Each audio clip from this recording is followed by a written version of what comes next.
আসসালামু আলাইকুম। আকিবেটি স্কুলের পক্ষ থেকে আপনাদের সবাইকে জানাই স্বাগতম। আজকে আমি একটা পোয়েম আলোচনা করব যেটা লিখেছেন রবার্ট হ্যারিক। কবিতাটির নাম হলো ডিলাইট ইন ডিসঅর্ডার। এটা হচ্ছে 14 লাইনের একটা লিরিক কবিতা। চলুন তাহলে আমরা দেখে নিই যে কবিতার মধ্যে কোন বিষয়গুলো আছে।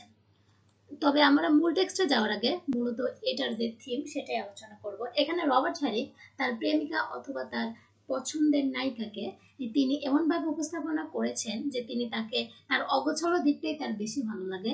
তিনি যতই অগোছালো থাক, যতই বিশৃঙ্খল থাক, যতই তার মধ্যে সাজানো গোছানো কোনো কিছু না থাক, তারপরও তাকেই তার বেশি ভালো লাগে। অর্থাৎ এই কবিতার মূল থিমটা হলো একজন মানুষ যেমনই হোক সে একজন মানুষ যেমনই হোক মানে সে গোছালো হলে যে তাকে সুন্দর হতে হবে এমনটা না। মানে একজন মানুষ অগোছালো হলেও যে তাকে অনেক বেশি সুন্দর লাগে। লেখক এখানে এই বিষয়টি তুলে ধরেছেন যে তার নায়িকা বা তার প্রেমিকা যদিও অগোছালো তারপরও তাকে অনেক বেশি সুন্দর লাগে। যতগুলো গোছানো দিক আছে বা যারা গোছালো তাদের থেকে তার নায়িকাকে বা তার প্রেমিকাকে অনেক বেশি সুন্দর লাগে। এই বিষয়টি এই কবিতার মধ্যে ফুটে উঠেছে। আর সুইট ডিসঅর্ডার অর্থ হচ্ছে একটা মিষ্টি বিশৃঙ্খলা ইন দি ড্রেস। তার ড্রেসের মধ্যে এক ধরনের মিষ্টি বিশৃঙ্খলা দেখা দেবে। অর্থাৎ ড্রেসের মধ্যে বিশৃঙ্খলতা থাকবে। কাইন্ডলেস ইন ক্লোথস আর ওয়ান্টনেস। কাইন্ডলেস অর্থ হচ্ছে জাগ্রত করবে বা উদ্রেক করবে ইন ক্লোথস তার পোশাকের মধ্যে। আর ওয়ান্টনেস, ওয়ান্টনেস অর্থ হচ্ছে অ্যাট্রাকশন। অর্থ হচ্ছে তার যদিও তার ড্রেসটা ডিসঅর্ডার বা বিশৃঙ্খল বা এলোমেলো থাকবে তারপরও তার এই মানে মিষ্টি এলোমেলো ড্রেসটাই তাকে হচ্ছে অনেক বেশি অ্যাট্রাক্টিভ করবে। আলোন অ্যাবাউট আলোন একটা হচ্ছে ওড়না অ্যাবাউট দি শোল্ডার স্টোন অর্থাৎ তার কাঁধের উপর একটা ওড়না ফেলে রাখা আছে ইনটু আ ফাইন ডিস্ট্রাকশন। অর্থাৎ তার কাঁধের উপর একটা ওড়না ফেলে দেয়া আছে, অর্থাৎ তার কাঁধের উপর একটা ওড়না আছে যেটা মূলত লেখককে তার সব কিছু থেকে ডিস্ট্রাকশন করে। অর্থাৎ যত ভালো কিছু আছে বা লেখক যাই করছে তার সবকিছু থেকেই তাকে ডিস্ট্র্যাক্ট করে। এই যে তার কাঁধের উপর যে ওড়নাটা আছে এটার যে একটা আকর্ষণ সেই বিষয়টা এখানে তুলে ধরা হয়েছে। অ্যান্ড ইয়ারিং লেস অর্থ হচ্ছে নক্ষত্র খচিত একটি ফিতা। এখানে লেস অর্থ হচ্ছে ফিতা। হুইস হেয়ার অ্যান্ড দেয়ার যেটা মূলত এদিক সেদিক নড়াচড়া করতেছে। অর্থাৎ তার যে ফিতা আছে সেটাও মূলত এদিক সেদিক নড়াচড়া করতেছে, সেটাও স্থির নাই, সেটাও দেখতে যে খুবই সুন্দর তা না, সেটাও এলোমেলো। ইনথ্রলস দি ক্রিমসন স্টমাসার। ইনথ্রলস অর্থ হচ্ছে আকর্ষণ করে অথবা মন্ত্রমুগ্ধ করে। দি ক্রিমসন, ক্রিমসন অর্থ হচ্ছে রক্ত লাল, রক্তিম অথবা লাল। স্টমাসার, স্টমাসার অর্থ হচ্ছে আমরা এখানে দেখতে পাই যে স্টমাসার অর্থ হচ্ছে মেয়েদের জামার উপরে পরা অলংকার। অর্থাৎ সে যে ব্লাউজ পরে আছে বা তার জামার উপরে যে কিছু একটা পরে আছে মানে ব্লাউজ টাইপের কিছু, তার যে ফিতা আছে সেটাও মূলত নড়াচড়া করতেছে, সেটাও মূলত স্থির নাই। মানে সেটা দেখতে যে খুব বেশি পলিশ বা খুব বেশি সাজানো গোছানো তেমনটাও না, সেটাও এলোমেলো, মনে হচ্ছে যে এদিক সেদিক নড়াচড়া করতেছে, ফিতাটাও ঠিক মতো বাঁধা নেই।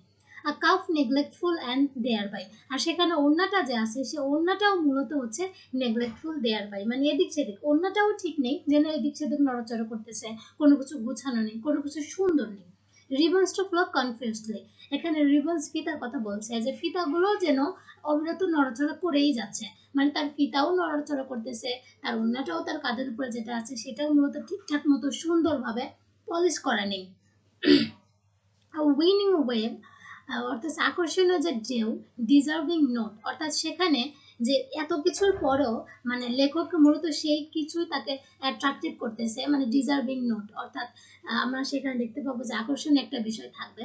ইন দি টেম্পেস্টিউয়াস পেটিকোট অর্থ হচ্ছে ইন দি টেম্পেস্টিউয়াস, টেম্পেস্টিউয়াস অর্থ হচ্ছে প্রচন্ড রকমের নড়াচড়া। পেটিকোট অর্থাৎ পেটিকোটেরও প্রচন্ড রকমের নড়াচড়ার বিষয়টি সেখানে ফুটে উঠেছে। অর্থাৎ তার তার যে ড্রেস আপ, তার যা কিছু আছে সবকিছু কোনো কিছু যেন স্থির নেই, নড়াচড়া করতেছে, তারপরে কোনো কিছু গোছানো নেই, কোনো কিছু সুন্দর নেই, কোনো কিছু পরিপাটি নেই, তারপরও লেখককে সেই বিষয়টি অনেক বেশি অ্যাট্রাকটিভ করতেছে। আর careless shoe strings in whose tie অর্থ হচ্ছে তার যে পায়ের যে জুতাটা ছিল সেটাও মূলত কেয়ারলেস অবস্থাতে ছিল, অর্থাৎ জুতার যে ফিতাটা বাঁধা থাকবে সে জুতার ফিতাটাও বাঁধা নেই। I see a wild civility. I see আমি দেখেছি ওয়াইল্ড সিভিলিটি অর্থাৎ এই যে তার এলোমেলো সবকিছু, সবকিছু যেন বন্যের মতো, অর্থাৎ বন্য প্রাণী যেরকম তাদের কোনো কিছুই ঠিক থাকে না, মানে এদিক সেদিক নড়াচড়া বা কোনো কিছু একদম পরিপাটি থাকে না। মানে সেরকমই বলতেছে যে I see a wild civility, মানে আমি এক ধরনের বন্য সভ্যতা দেখেছি। অর্থাৎ এই এত কিছুর পরও আমি তার মধ্যে এক ধরনের সভ্যতা বা ভদ্রতা সেই বিষয়টি আমি দেখেছি, যেটা লেখক বলেছেন। ডু মোর বিউবেস যেটা হচ্ছে আমাকে অনেক বেশি অ্যাট্রাক্টিভ করে বা মন্ত্রমুগ্ধ করে, do more bewitch me, যেটা আমাকে অনেক বেশি মন্ত্রমুগ্ধ করে দেন হোয়েন আর্ট, মানে আর্টের থেকে।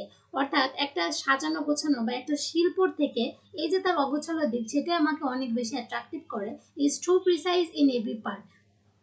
ইজ টু প্রিসাইজ, প্রিসাইজ অর্থ হচ্ছে যেটা মূলত মানে ইজ টু প্রিসাইজ, যেটা মূলত মানে খুবই গোছানো, সেরকম একটা বিষয় ইন এভরি পার্ট, অর্থাৎ প্রত্যেকটা বিষয় গোছানো থাকলে যেরকম অ্যাট্রাক্টিভ করে, তারপরও তার এই অগোছালো দিকটা আমাকে অনেক বেশি অ্যাট্রাক্টিভ করেছে।